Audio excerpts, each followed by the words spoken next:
મજામાં જશો।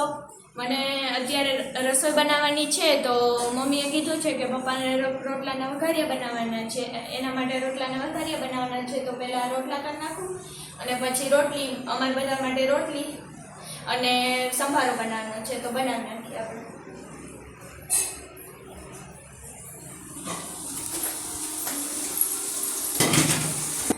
તો આ મારું રસોડું છે, તો મમ્મીએ કીધું કે તું રોટલી બનાવી નાખ, તો આપણે પહેલાં લોટ બાંધી નાખીએ।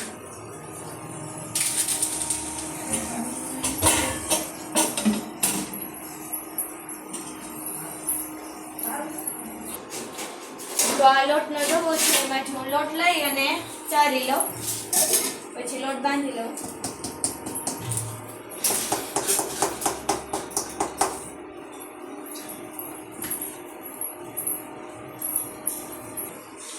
આશરે 7-8 રોટલી બનાવવાની છે, તો આટલો લોટ લીધો મેં આશરે।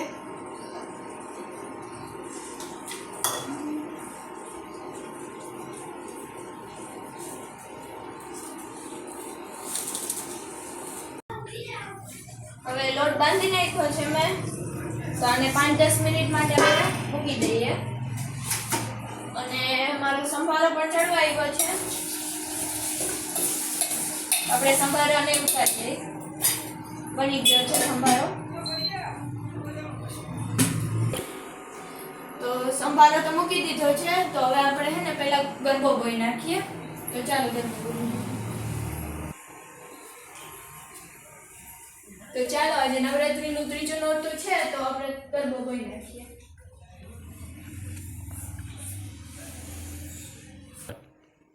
તો આ મારું મંદિર છે, તો આપણે અહીંયાથી વાઈટું લઈ અને ગરબો બોઈ નાખીએ।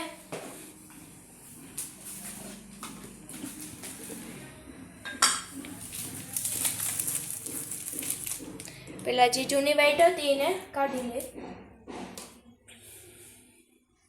અને એક નવી વાઈટ લઈ અને ઉપરથી તેલ બાકસ લઈ લો। અમારે તો અહીંયા તેલનો દીવો થાય છે, તમારે અહીંયા કેવી રીતના દીવો કરતા હોય એ કોમેન્ટમાં લખી નાખજો, તો આપણે દીવો પ્રગટાવી નાખીએ।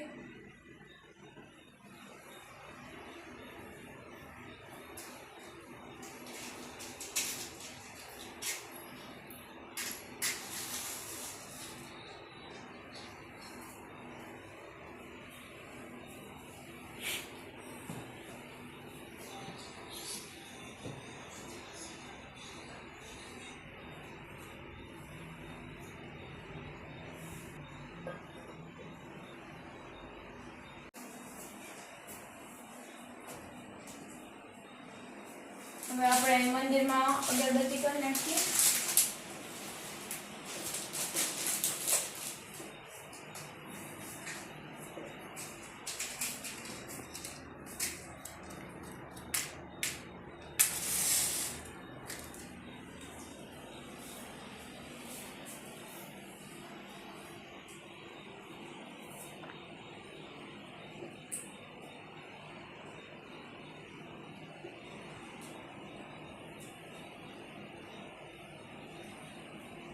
હવે આપણે ભગવાનને ધૂપ દઈ દઈ,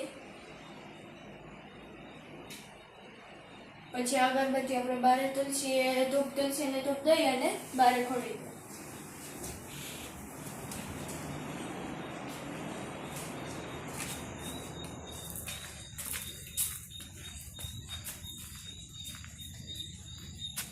માતાજી છે, તો અહીંયા આપણે ધૂપ દઈ તુલસીને અને અગરબત્તી મૂકી દઈએ।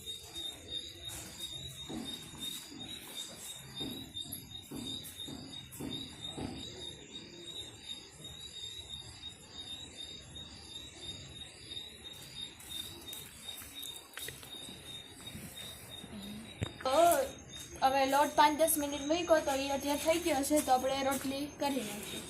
છે ને બધી રોટલી કરી નાખી છે, હવે બધા જમવા બેસી જઈએ। તો મારો બ્લોગ અહીં જ ખતમ થાય છે, અને લાઈક, શેર અને સબસ્ક્રાઈબ કરવાનું ભૂલતા નહીં। જય દ્વારકાધીશ।